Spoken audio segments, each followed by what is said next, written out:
Hello and welcome to the second part of my top 100 games of the 2010s. We've already seen 100 to 91. Today it's going to be 90 to 81. As always, this is my top 100 games of the decade. This is entirely based on games that I have played. So if there is stuff that you feel is missing, chances are I didn't play it, or I have it and just haven't got around to playing it yet. I am interested in hearing your favourite games of the decade as well, and what you think of my top 10, but please be respectful at all times. So yeah, 90 to 81. What will be in my countdown?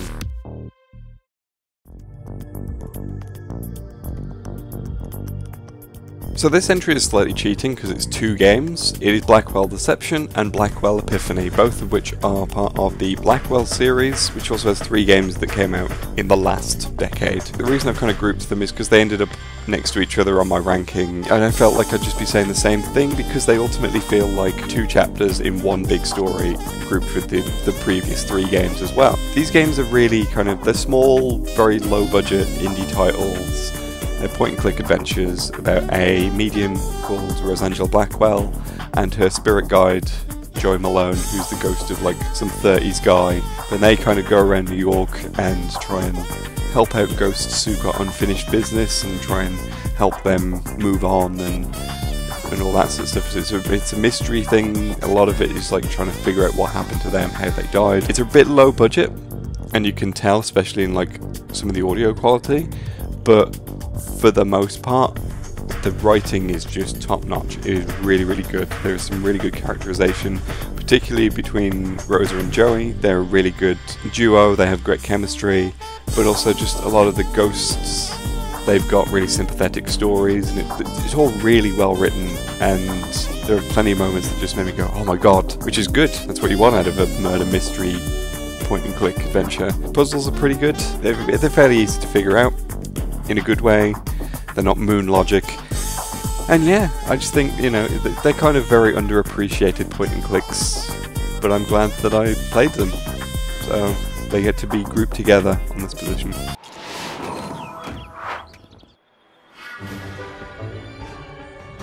At 89 is Little Big Planet 3. So you might think, if you know me and you've watched my channel, you might think, well, why is this one so low? I would have thought that you would have loved to put a Little Big Planet game really high. This is 3, which isn't quite as good as the first two. It does a lot right, but I feel like it's missing something from not having Media Molecule directly be involved in it. It just didn't grab me as much, but it was still charming, still fun, still essentially the same Little Big Planet. It had Hugh Laurie in it, which was nice to go along with Stephen Fry's narrator, so that was funny. Apparently Hugh Laurie was cast without even knowing that Stephen Fry was already in it, so that was fun. It's got issues, and it feels really short as well in comparison to some of the others. None of the games are particularly long, but this one just feels especially short. It felt like it was over before it even really got going. Yeah, it just had a lot of really good ideas, but not fully realised. If that makes sense. But, it was good for what it was, and in the end, isn't that what truly matters? Well, no, because there are 88 games that I consider to be better than it.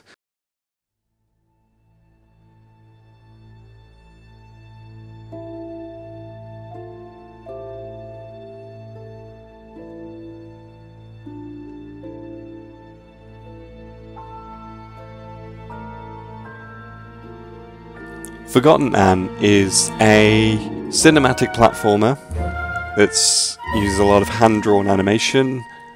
I assume it's hand-drawn, or it's CGI that looks like hand-drawn. It is about a woman named Anne who lives in this land where all the lost things go. She works as an enforcer, so she helps oversee the rules of the land and all that sort of thing, and so she interacts with all these objects that have got sentience and basically are things that people have lost.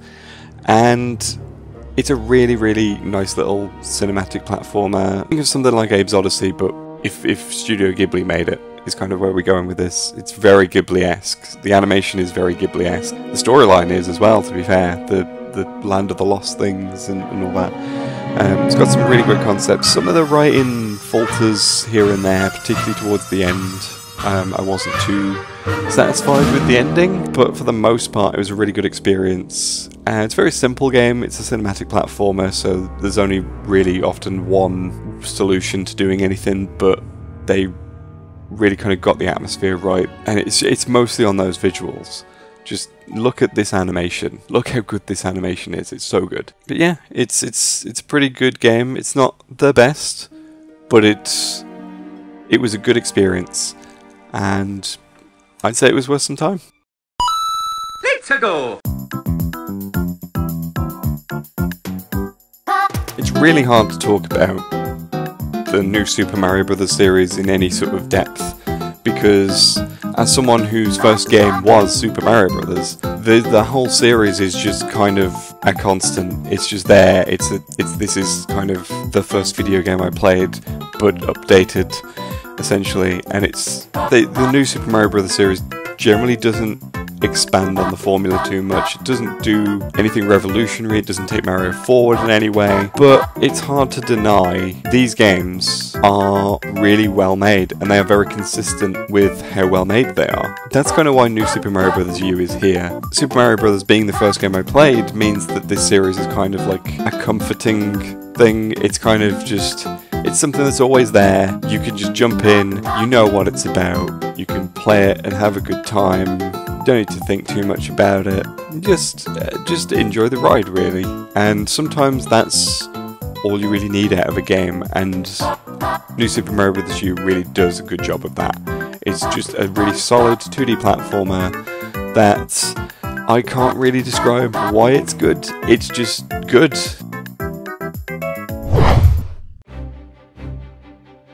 Octopath Traveler is a game I really like, but it's a game I want to like more. It's an RPG with 8 different characters, all with their own separate stories, but they all kind of come together, work together as one party, and you gradually kind of go around and do bits of their stories as you go along. It's a really cool concept, but it kind of falls apart a little bit as the game gets further on. The stories individually are really, really good. There's some really good writing, there's some really good presentation here. But my problem with it is that the 8 stories don't gel together very well. There's no real reason for this group to come together in the way that they do. And they never really interact with each other in their own stories. And I felt that that was kind of a missed opportunity. Similarly, as you kind of drift away from each story about halfway through the game, because like you're having to balance 8 separate stories that just kind of happen independently of each other, the game also gets really grindy in the middle. But I can't deny how well presented this game is. I can't deny just how really good looking this game is. You've got your SNES style sprites that look like they've been lifted out of something like Final Fantasy VI, but with a sort of modern pseudo 3D backdrop that they all kind of move around in, and it looks really, really good. It kind of almost looks like a bit like a pop-up book or something, and I really like how that looked. And it's got some really good music. The battle system is really, really solid. I really like how they've handled the battle system in this game. Everyone's got very unique jobs, but also you've got like the break system, which allows you to sort of think tactically about who to attack in battle, who to take out first, that sort of thing. But I feel like if they'd really kind of connected those stories together a bit better, this would have been much, much higher on the list. But as it is, it's good, but very flawed.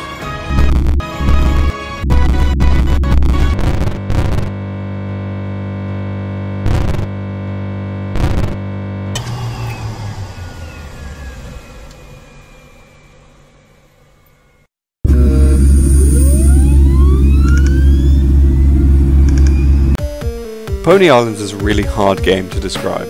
On the surface, it's kind of an endless runner game. You are a pony, and you have to jump gates, and just that's basically the game. However, that's not actually the game. The Endless Runner is a game made by Satan for the purposes of taking someone's soul, and you play as someone who's playing Pony Island, who then hacks into Pony Island to defeat Satan through his video game. It's such a weird game, and there isn't really anything like it, I would say, just from its blend of this kind of deliberately tedious endless running, but also some really weird hacking puzzles and some just things where you're almost kind of breaking the game to progress.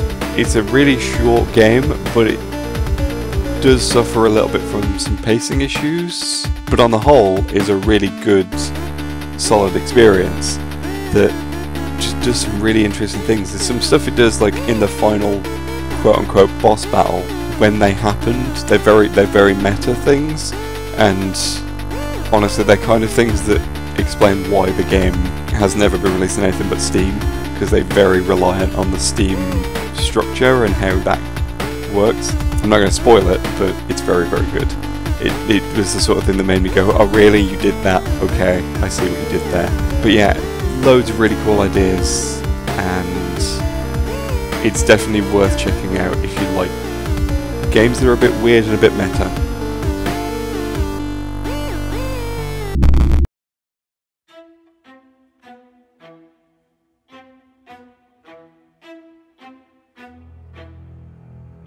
There are many people who consider Infamous 2 to be their favourite in the Infamous series. I am not one of them. However, Infamous 2 is a very solid superhero game, and there's a lot of really fun powers to play around with, and they really improved a lot on the first Infamous, which I didn't really like all that much. They did do some really cool stuff with it though. Cole has improved as a character, some of the powers are a lot more fun to use than they were in the first game, the story is a bit more light-hearted. They sort of managed to make it a lot more interesting to play and a lot more fun to play. It does have some problems for me personally. I didn't really like how, even though it was a little bit more light-hearted, on the whole it was still very dour, still very moody, still very dark, and I didn't really like that. It didn't really work very well with the kind of you've got superpowers, yeah, kind of vibe. And I think Cole still felt a bit too much like a blank slate. He was less moody, which was nice, but he was also kind of not that interesting a character personally, and I didn't really get on with him as a character at all. It's good, but it's not quite what I would have liked out of a game like this. So yeah, I understand it's some people's favourite game in the series, but I'm just like, it's a solid game, but it's not the best game in the series. So what if you had a fighting game, but it was Pokemon, and every character was a Pokemon, and you basically just had Pokemon battles? Well, that's what Pokken is. Pokken is Pokemon battles, the fighting game. I really enjoyed Pokken. It was really good. It was a really simple, but it was a really solid fighting game. It was one of those sort of kind of Smash type things where the controls are really simple, but you can kind of combine those simple moves in a way that's really clever. I also really liked the fact that this was a game that taught you how to play it. Fighting games are really bad at teaching you how to play them, I find, and this game does a very good job at actually making sure you understand how to play it. So I really commend it for that. I really liked the selection of Pokemon that they added. They had some really interesting choices. Some of them were really obvious, like, hey, let's put in like Lucario because he's like a kickboxer kind of thing. That makes sense. But then you had like the Chandelier Pokemon. It was a really odd choice. And here's Pikachu, but a wrestler. Oh, they had Weevil. Weevil was good. Weevil was my fighter of choice. He was cool. I liked his speediness and his ice powers. He was cool. There were some issues with presentation, particularly the voice acting, which is awful. It is not Chaos War's awful, but it's awful. It's just bland. Don't know if it's the direction or if it's the actors themselves, but yeah, and it kind of really lets down what is otherwise a really stylish, well-presented game. But I feel like sort of like the menus and the voice acting kind of let it down a little bit. But on the whole, a really good, solid, fun game.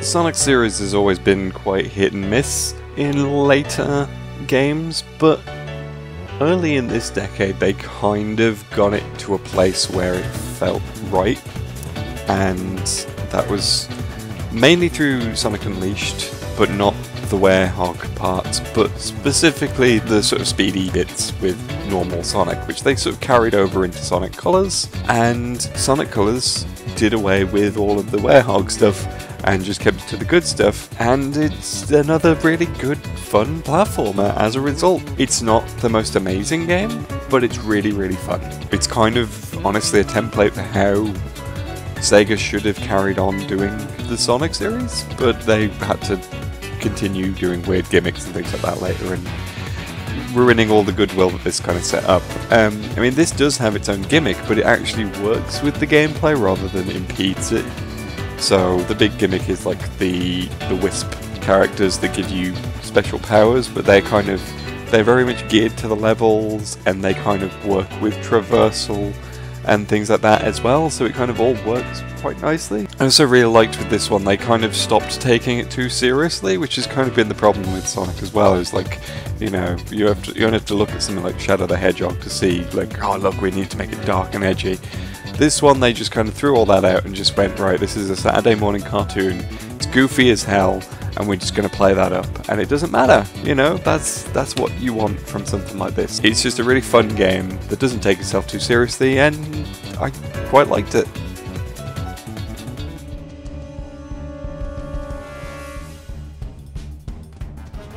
Costume Quest is a really nice Double Fine game, and that's kind of the main thing. So Costume Quest is basically a bunch of kids go trick-or-treating, your sibling goes missing, depending on if you pick the brother or the sister, the other one goes missing, basically. And then you've got to go and fight monsters and stuff, because they're real on Halloween, and you just kind of journey through the town and do all that.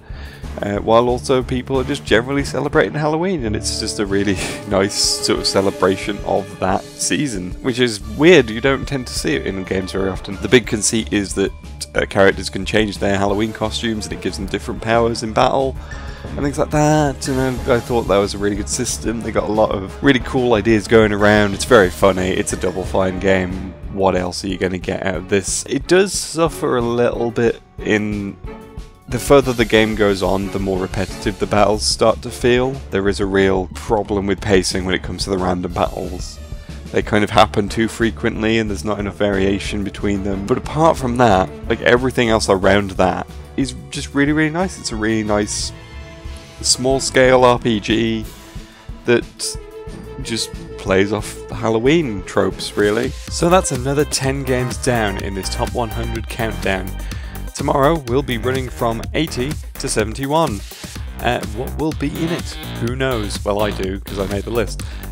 So let me know what you've been thinking of my choices so far, if you think they're weird, or if you agree with my choices, whatever. And we'll get to find out more tomorrow, and the next 8 days, of all the stuff that I liked from the past decade. I'll see you tomorrow.